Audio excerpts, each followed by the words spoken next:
जय हिंद दोस्तों, मैं किशन आप सबका स्वागत करता हूं और शुरू करते हैं आज के डिफेंस समाचारों को। दोस्तों, एक बड़ी अपडेट आ रही है ग्रीस को लेकर और ग्रीस ने दोस्तों इंटरेस्ट दिखाया है भारत के आकाश, ब्रह्मोस और बराक 8 पर। मतलब साफ है कि भारत की एंट्री अब एजियन सी में होने वाली है। दरअसल दोस्तों, मैं आपको बता दूं कि ग्रीस एक प्रोग्राम पर काम कर रहा है, वो है उनका एजेंडा 2030, जो कि उनकी डिफेंस स्ट्रेटेजी का बड़ा हिस्सा है। यहाँ पर दोस्तों सबसे बड़ी बात मैं आपको बता दूं कि जो एजियन सी है दोस्तों, वहां पर भारतीय टेक्नोलॉजी काफी काम कर सकती है। रीजन साफ है दोस्तों, ग्रीस की जो मिलिट्री एनवायरनमेंट है वो काफी कॉम्प्लेक्स यानी कि जटिल है। एजियन सी में सैकड़ों द्वीप, समुद्री मार्ग और कई संवेदनशील सीमाएं हैं। ऐसे में ग्रीस को लंबी दूरी की मारक क्षमता चाहिए, मजबूत एयर डिफेंस सिस्टम चाहिए, इसके अलावा एंटी एक्सेस और एंटी डिनाइल शील्ड होने चाहिए। और यहीं पर दोस्तों भारतीय हथियार यहां पर सुटेबल हो जाते हैं। यहां पर दोस्तों ग्रीस, जैसे मैंने बताया कि आकाश मिसाइल सिस्टम को लेकर भारत के साथ बातचीत कर रहा है, क्योंकि ये सिस्टम दोस्तों ड्रोन, क्रूज मिसाइल्स और एयरक्राफ्ट को इंटरसेप्ट कर सकता है। इवन दोस्तों समुद्री ऑपरेशंस के लिए ग्रीस बराक 8 को देख रहा है। यह सिस्टम जहाजों और जो तटीय रक्षा है उसके लिए काफी इफेक्टिव माना जाता है। ऐसे में बराक 8 ग्रीस को एक मजबूत समुद्री एयर डिफेंस दे सकता है। और सबसे बड़ी बात दोस्तों, ब्रह्मोस, जी हाँ, ब्रह्मोस जिसकी स्पीड सुपरसोनिक है, लंबी दूरी तक ये मार कर सकती है और सटीक हमले के लिए जानी जाती है। और अगर ग्रीस इसे भारत से लेता है तो नो डाउट एजियन क्षेत्र में ग्रीस की डेटरेंस क्षमता कई गुना बढ़ जाएगी और इसी के जरिए ग्रीस टर्की पर भी प्रेशर बना सकता है। और अगर ये डील आगे बढ़ती है तो भारत की यूरोप में जो डिफेंस प्रेजेंट है वो बढ़ेगी, नाटो क्षेत्र में भारतीय सिस्टम की एंट्री होगी और भारत का डिफेंस एक्सपोर्ट भी बढ़ेगा। और सबसे इंपॉर्टेंट बात दोस्तों यहाँ पर ये है कि भारत एक विश्वसनीय डिफेंस सप्लायर के रूप में यहाँ पर स्थापित हो सकता है। मतलब आकाश, बराक 8 और ब्रह्मोस तीनों मिलकर ग्रीस को एयर डिफेंस, नेवल डिफेंस और लंबी दूरी की डिफेंस दे सकते हैं। वहीं दोस्तों 114 रफाल फाइटर जेट को लेकर एक नया मोड़ सामने आ गया है। भारत के रक्षा मंत्री राजनाथ सिंह जी ने फ्रांस के मंत्री को साफ तौर पर कहा है कि रफाल डील में 50% तक लोकलाइजेशन होना चाहिए और राफेल के इंजन भी भारत में असेंबल और ओवरहॉल होने चाहिए। लेकिन सबसे बड़ा दोस्तों क्वेश्चन तो यह है कि जब पहले ही 114 राफेल के लिए डीएसी ने एक्सेप्टेंस ऑफ नेसेसिटी दे दी है, तो क्या अब ज्यादा लोकलाइजेशन की मांग करना, ऐसा नहीं है कि हमने बहुत देर से ये बात बोली है। लेकिन दोस्तों यहाँ पर सबसे बड़ी प्रॉब्लम तो ये आ रही है कि अगर एक बार एक्सेप्टेंस ऑफ नेसेसिटी दे दिया जाता है तो फिर उसके बाद नेगोशिएशन का जो प्रेशर है वो कम पड़ जाता है। फ्रांस को मालूम है दोस्तों कि इंडियन एयरफोर्स को फाइटर जेट्स की जरूरत है। भारत की स्क्वाड्रन स्ट्रेंथ लगातार डाउन होती जा रही है।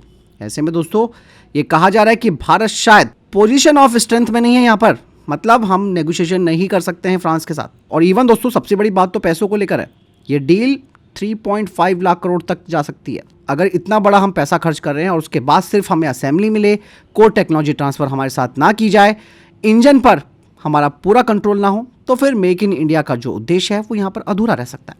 यहाँ पर दोस्तों इंजन असेंबली क्यों इंपॉर्टेंट है ये भी हमारे लिए काफी जरूरी है जानना। दरअसल राफेल के इंजन को साफरान बनाती है। भारत चाहता है कि भाई इंजन असेंबली भारत में हो, एमआरओ भी भारत में हो और भविष्य में ज्यादा टेक्नोलॉजी ट्रांसफर भारत को मिले, क्योंकि दोस्तों इंजन ही किसी भी फाइटर जेट का दिल होता है। और अगर इंजन पर भी हमारी डिपेंडेंसी बनी रहेगी तो फिर आप आत्मनिर्भरता को तो भूल ही जाइए। यहाँ पर दोस्तों एक सवाल और आ रहा है कि क्या भारत कमजोर पोजीशन में है यहाँ पर, क्योंकि दोस्तों ये पक्ष भी जानना जरूरी है हमारे लिए। भारत, सबसे बड़ी बात है कि दुनिया का सबसे बड़ा डिफेंस मार्केट है। 114 फाइटर जेट का ऑर्डर कोई छोटा मोटा तो है नहीं और फ्रांस को भी दोस्तों लॉन्ग टर्म तक इंडस्ट्रियल पार्टनर चाहिए।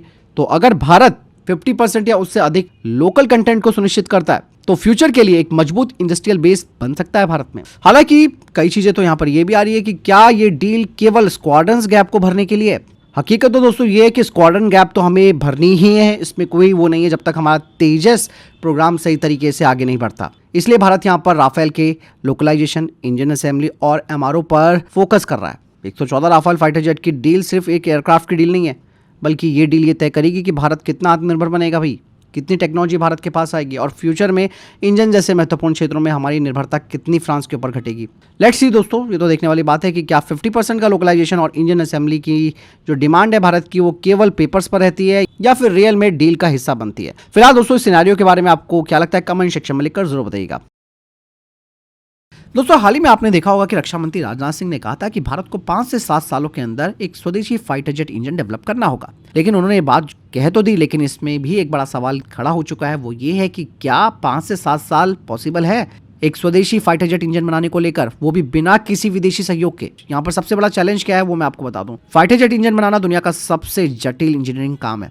आप सब जानते हैं आज केवल कुछ ही देश हाई थ्रस्ट टर्बोफैन इंजन बना पाते हैं। अमेरिका, रशिया, फ्रांस और थोड़ा बहुत चाइना। और इवन दोस्तों भारत का अपना खुद का कावेरी इंजन प्रोग्राम टेक्नोलॉजी की चुनौतियों की वजह से पूरी तरीके से सफल नहीं हो पाया। लेकिन दोस्तों यहाँ पर अगर हम रशिया की एंट्री करवाते हैं तो नो डाउट बहुत कुछ बदल सकता है। हाल ही में दोस्तों रशिया के एक एक्सपर्ट हैं, उन्होंने कहा कि बिना बाहरी सहयोग से 5 से 7 साल में ये जो टारगेट है उसे हासिल करना काफ़ी मुश्किल होगा। उन्होंने कहा कि रशिया पहले से भारत का एक विश्वसनीय पार्टनर रहा है। उन्होंने Su-30 MKI का उदाहरण दिया जो कि आज भारतीय वायुसेना की स्ट्राइक क्षमता की रीढ़ है, क्योंकि Su-30 MKI प्रोग्राम केवल एक खरीद नहीं था बल्कि टेक्नोलॉजी ट्रांसफर और लाइसेंस प्रोडक्शन का एक बेहतर एग्जाम्पल था। यहाँ पर दोस्तों रशिया भारत को बहुत कुछ दे सकता है, जिसमें कि वो भारत के साथ मिलकर अपनी हाई थ्रस्ट इंजन डिजाइन के एक्सपीरियंस को शेयर कर सकता है, hot section material technology Bharat के साथ शेयर कर सकता है, सुपर क्रूज और हाई एल्टीट्यूड परफॉर्मेंस विशेषज्ञता भारत को दे सकता है और जॉइंट डेवलपमेंट मॉडल भी भारत को पेश कर सकता है,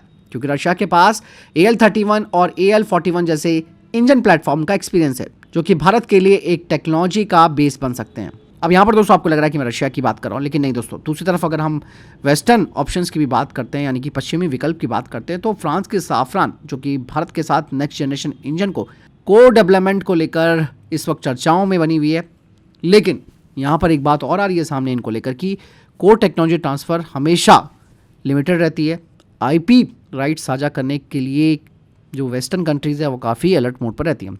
और यहाँ पर भारत का कहना भी साफ है कि सिर्फ असेंबली नहीं भाई, हमें पूरा डिज़ाइन और IP कंट्रोल चाहिए। भारत का टारगेट है कि भविष्य में AMCA के लिए स्वदेशी इंजन को डेवलप करना, ताकि लॉन्ग टर्म आत्मनिर्भरता बनी रहे और विदेशी निर्भरता कम रहे। लेकिन दोस्तों यहाँ पर 5 से 7 साल का जो टाइमलाइन है वो काफ़ी इंपॉर्टेंट भी हो जाता है। लेकिन अगर किसी विदेशी एक्सपीरियंस पार्टनर के साथ अगर हम जॉइंट डेवलपमेंट करते हैं तो ये पॉसिबल हो सकता है।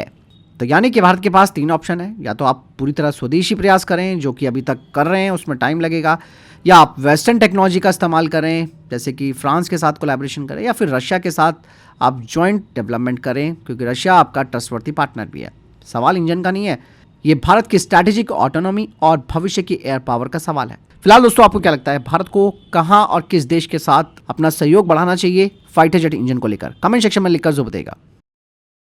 वहीं दोस्तों 5th जनरेशन के AMCA फाइटर जेट को लेकर भी एक बड़ी अपडेट सामने आई है। दरअसल DRDO एक छोटे stealth optimise cruise missile variant पर काम कर रहा है जो खास तौर पर AMCA के इंटरनल वेपन वे में फिट हो सकते हैं। हालांकि अभी तक जो हमारे पास ऑप्शन थे वो थे निर्भय, जिसका वजन लगभग 1500 किलो या उससे ज़्यादा है। ऐसे में इतनी बड़ी मिसाइल को AMCA के इंटरनल वे में फिट करना काफ़ी मुश्किल होगा, इसलिए DRDO एक नया और हल्का वेरिएंट बना रहा है जिसका वजन 1000 किलोग्राम होगा, रेंज 700 किलोमीटर तक होगी, लो ऑब्जर्वेबल डिज़ाइन होगा यानी कि रडार की पकड़ में ये नहीं आएगी, और ये टेरन हगिंग फ्लाइट प्रोफाइल के साथ होगी, जिसका फ़ायदा ये मिलेगा कि AMCA एक साथ 2 क्रूज मिसाइल और अस्त्र जैसी एयर टू एयर मिसाइलें कैरी कर सकता है, वो भी बिना स्टेल्थ से समझौता किए। यहाँ पर ये टेक्नोलॉजी काफ़ी खास भी हो जाती है, मतलब केवल एक छोटा वेरिएंट यहाँ पर भारत नहीं बना रहा इन मिसाइलों का। इनमें दोस्तों एडवांस कंपोजिट मटेरियल लगा होगा, इनकी शेपिंग ऐसी होगी जो इसका रडार सिग्नेचर कम करे, स्वदेशी टर्बोफैन इंजन से ये ऑपरेट होंगी। मतलब साफ है कि जब मिसाइल लॉन्च हो तब भी एयरक्राफ्ट की स्टेल्थ प्रोफाइल किसी भी तरह से प्रभावित ना हो सके। AMCA की दोस्तों कॉम्बैक्ट रेंज लगभग 1500 किलोमीटर मानी जा रही है। अगर इसमें 700 किलोमीटर रेंज वाली क्रूज मिसाइलें लग जाएंगी तो दुश्मनों के command centre, air defence system और लॉजिस्टिक हब पल भर में खत्म हो सकते हैं। क्योंकि आप देखिए दुनिया के 5th जनरेशन के फाइटर जेट जैसे कि F-35 लाइटनिंग II, ये फाइटर जेट भी अपने इंटरनल वेपन कैरी करता है, लेकिन भारत का मॉडल पूरी तरह अपना देसी मिसाइल और स्वदेशी प्लेटफॉर्म पर बेस्ड होगा। रफाल फाइटर जेट्स को लेकर दोस्तों एक अपडेट और सामने आई है जिसमें ये कहा जा रहा है कि इस डील के जो अंतिम 2 स्क्वाड्रन्स होंगे वो एडवांस F5 स्टैंडर्ड्स के भारत को मिलेंगे। मतलब साफ है कि F5 वेरिएंट जो है वो अपग्रेड नहीं बल्कि एक गेम चेंजर स्टैंडर्ड माना जा रहा है। F5 में दोस्तों कई तरीके के चेंजेस किए जा रहे हैं, ज्यादा प्रोसेसिंग पावर इसमें होगी, बेहतर सेंसर फ्यूजन होगा, एडवांस इलेक्ट्रॉनिक वॉरफेयर सिस्टम इस पे लगा होगा, ये मैन अनमैन टीमिंग करने की क्षमता रखेगा और लंबी दूरी के नए हथियार इंटीग्रेट इसमें हो पाएंगे। इस वक्त दोस्तों यहाँ पर सबसे बड़ा चेंज दोस्तों इंजन को लेकर आएगा। भारतीय राफेल में इस वक्त M88 इंजन लगा हुआ है, लेकिन F5 वेरिएंट आने के बाद M88 TRX इंजन इस पर लगाया जाएगा जो कि लगभग 90 किलो न्यूटन थ्रस्ट जनरेट करता है। मतलब साफ है दोस्तों, ये जो नया इंजन है दोस्तों वो पहले वाले इंजन से 15 किलो न्यूटन ज़्यादा थ्रस्ट देगा, जो कि कोई छोटा मोटा सुधार नहीं माना जाता। इसका मतलब बिल्कुल साफ है कि तेजी से एक्सेलरेशन हो पाएगा, हाई एल्टीट्यूड में फाइटर जेट बेहतर प्रदर्शन कर पाएगा, ज़्यादा हथियार ले जा सकता है, शॉर्ट रनवे से बेहतर टेक ऑफ कर पाएगा और हाई थ्रेट जोन में बेहतर इसकी सर्वाइबिलिटी होगी। क्योंकि आज के दौर में जहां फाइटर जेट्स भारी और लंबी दूरी के मिसाइल्स और इलेक्ट्रॉनिक वॉरफेयर पॉड्स लेकर उड़ते हैं, जिसके लिए इंजन का अतिरिक्त थ्रस्ट काफ़ी महत्वपूर्ण हो जाता है। और अगर दोस्तों अंतिम यानी कि फाइनल स्क्वाड्रन्स F5 स्टैंडर्ड में भारत को मिलती है, तो इसकी भी पॉसिबिलिटी यहाँ पर बन जाती है कि पुराने भारतीय रफाल को भी धीरे धीरे इस नए 90 किलो न्यूटन थ्रस्ट क्लास वाले इंजन से अपग्रेड किया जाएगा, क्योंकि इससे एक तो लॉजिस्टिक समानता रहेगी, मेंटेनेंस भी ईजी होगी, पूरी फ्लीट का एक जैसा स्टैंडर्ड रहेगा और भारत भविष्य के हथियार इन फाइटर जेट्स में लगा सकता है। मतलब ये एक तरीके से कैपेबिलिटी फ्रेगमेंटेशन को रोकता है, यानी कि अलग अलग स्टैंडर्ड्स वाली जो मिक्स फ्लीट है उसकी समस्या खत्म हो सकती है। 2030 के बाद दोस्तों यहाँ पर भारतीय वायुसेना की स्ट्रैटेजी बदल सकती है, क्योंकि यहाँ पर हमें चाहिए होंगे लंबी दूरी की engagement, network centric warfare, advance air dominance. ऐसे में रफाल F5 एक ब्रिज की तरह काम कर सकता है। यानी कि दोस्तों 114 रफाल फाइटर जेट की डील अगर आगे बढ़ती है तो 2030 के शुरुआती वर्षों में इंडियन एयरफोर्स के पास अपग्रेडेड इंजन, एडवांस वेपन्स, बेहतर नेटवर्क और फ्यूचर रेडी मल्टी रोड क्षमता हमारे पास होगी। फिलहाल आपको क्या लगता है इस बारे में कमेंट सेक्शन में लिखकर जरूर बताइएगा। दोस्तों एक बड़ी अपडेट आ रही है। आप सबको मालूम है कि इसरो का PSLV C62 जो हमारा मिशन था वो फेल हो गया था, जिसके बाद प्रधानमंत्री नरेंद्र मोदी काफी सख्त हो गए। हालांकि यहाँ पर सबोटाज का भी शक जताया जा रहा है, इसीलिए दोस्तों यहाँ पर एक नई हाई लेवल जांच पैनल गठित किया गया। इसी साल दोस्तों फरवरी 2026 पे इसरो का ये जो PSLV C62 मिशन था, जिसे श्रीहरिकोटा से लॉन्च किया था, लेकिन ये मिशन सफल नहीं हो पाया। ये हमारा लगातार दूसरा फेलियर था और यहीं से दोस्तों कहानी में ट्विस्ट आ जाता है। कहा ही जा रहा है कि इस बार मामला कोई सामान्य तकनीकी खराबी मानकर बंद नहीं किया गया। कुछ डिफेंस सोर्सेस है वो ये बता रहे हैं कि प्रधानमंत्री नरेंद्र मोदी जी ने खुद इस मामले में दखल दिया है और एक हाई लेवल जांच के आदेश दिए हैं। और आपने देखा होगा बीच में अजीत डोभाल जी केरल के तिरुवनंतपुरम स्थित विक्रम साराभाई स्पेस सेंटर भी पहुंचे थे। इवन उन्होंने कुछ लोकल शॉप्स का भी वहां दौरा किया, साथ ही साथ सीनियर वैज्ञानिकों से बात की और अब अपनी रिपोर्ट PMO को उन्होंने सौंपी है।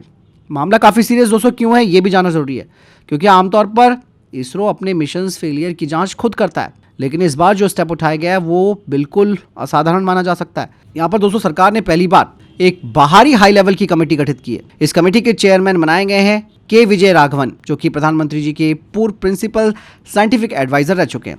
साथ ही इसके वाइस चेयरमैन है S सोमनाथ जी, जो कि पूर्व इसरो के चेयरमैन है। इससे पहले दोस्तों एक इंटरनल कमेटी बनी जिसकी अगुवाई के सिवान जी ने की थी। उन्होंने भी रिपोर्ट दी थी, लेकिन जो रिपोर्ट आई है वो बताती है कि PMO ने उसे फाइनली एक्सेप्ट नहीं किया है। अब यहाँ पर जो सबोटाज का शक है वो भी यहाँ पर सामने आ सकता है। हालांकि ऑफिशियली तौर पर इस सबोटाज नाम के शब्द की पुष्टि नहीं की गई है, लेकिन जिस लेवल पर जांच हो रही है ना दोस्तों, उससे आप साफ तौर पर समझ सकते हैं कि सरकार किसी भी संभावना को अब नज़रअंदाज नहीं करना चाहती। और अगर कोई इंटरनल यानी कि अंदरूनी लापरवाही या फिर जानबूझकर की गई गड़बड़ी सामने आती है तो एक सख्त कार्रवाई यहाँ पर की जा सकती है।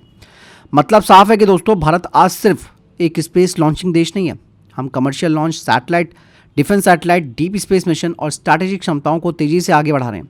ऐसे में अगर 2 बार लगातार मिशन फेल हो रहा है तो आप समझिए कि राष्ट्रीय सुरक्षा और अंतर्राष्ट्रीय विश्वसनीयता दोनों के लिए ये गंभीर विषय बन जाता है। भारत सरकार ये बात सुनिश्चित करना चाहती है कि भाई पहले तो तकनीकी जो कमियां हैं उन्हें पहचाना जाए, सिस्टम में कोई सुरक्षा कमजोरी हो तो उसे सुधारा जाए और अगर कोई साजिश हो तो उसे बेनकाब किया जाए। मतलब ये मामला केवल रॉकेट फेलियर का नहीं है, बल्कि भारत की स्पेस सुरक्षा, वैज्ञानिकों की क्रेडिबिलिटी और स्ट्रैटेजिक ताकत से जुड़ा हुआ विषय बन चुका है। लेट्स सी ऑफिशियल रिपोर्ट क्या कहती है, लेकिन ये बात तो क्लियर हो गई है कि अब भारत स्पेस मिशंस को लेकर पहले से ज़्यादा अलर्ट मोड पर आ गया है। फिलहाल दोस्तों इस पूरे सिनेरियो पर आपको क्या राय रखनी है कमेंट सेक्शन में लिखकर जरूर बताइएगा। तो फिलहाल इतने तक के टॉप डिफेंस अपडेट। वीडियो के सामने कोई प्रश्न जवाब या आपका कोई सवाल है कमेंट सेक्शन में लिखकर जरूर पूछ सकते हैं। वीडियो को लाइक और शेयर जरूर कीजिएगा। ख्याल रखिएगा अपना। जय हिंद, वंदे मातरम।